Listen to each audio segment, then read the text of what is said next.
Incest to honor tradition or keep their royal blood pure. Cleopatra was an ambitious ruler, and even her marriage to her brothers was done out of a belief of divine entitlement to the throne. To call Cleopatra impressive would be a serious understatement. Per the Smithsonian Magazine, she is remembered for her influence and power as a female pharaoh and seductress. But Cleopatra was more than just a pretty face. Live Science explains that her empire encompassed Egypt, Cyprus, a portion of present-day Libya, and various other segments of the Middle East. A multilingual and intellectual ruler, Cleopatra was a famously persuasive communicator and shrewd pharaoh. Ironically, the iconic Egyptian leader wasn't actually Egyptian at all. Her family, the Ptolemies, had Macedonian Greek origins. As a result, a different article from Smithsonian Magazine notes that the Ptolemies primarily spoke Greek and practiced Greek customs. Cleopatra believed herself to be the incarnate of the goddess Isis and used this notion to her advantage. The Egyptian people adored her for learning their language and came to see Cleopatra as one of their own. Likewise, ThoughtCo notes that Cleopatra's relationships with Julius Caesar and Mark Antony are legendary for their romantic and political implications. However, it might be a surprise to learn that Cleopatra married not one, but two of her brothers in her lifetime, Ptolemy XIII and Ptolemy XIV, according to Britannica. According to Britannica, Cleopatra likely married Ptolemy XIII soon after the death of her father, Ptolemy XII, in 51 BCE. Live Science reports that Ptolemy XII's will stipulated that the two should marry and rule together.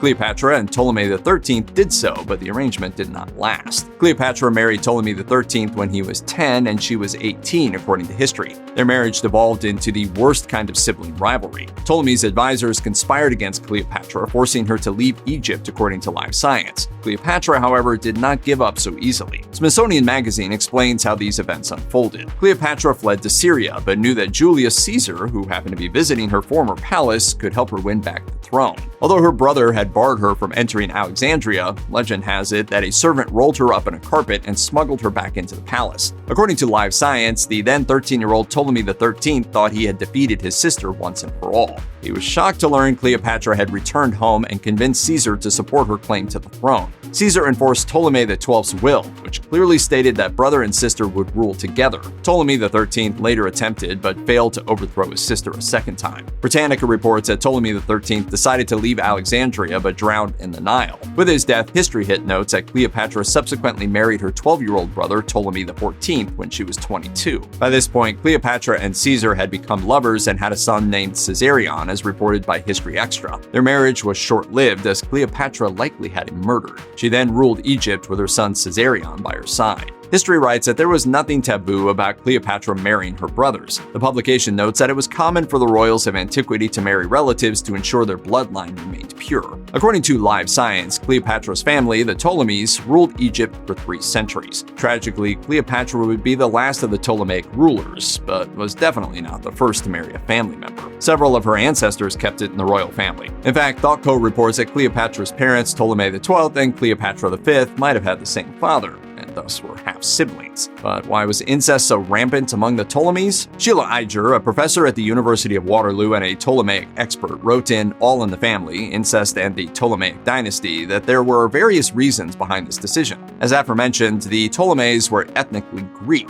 Iger argues that perhaps the Ptolemies practiced incest to honor Egyptian royal traditions. Egyptologist Zahi Hawass explained to Reuters, a king could marry his sister and his daughter because he is a god, like Iris and Osiris, and this was a habit only among kings and queens. The Ptolemies were saying they, too, were gods.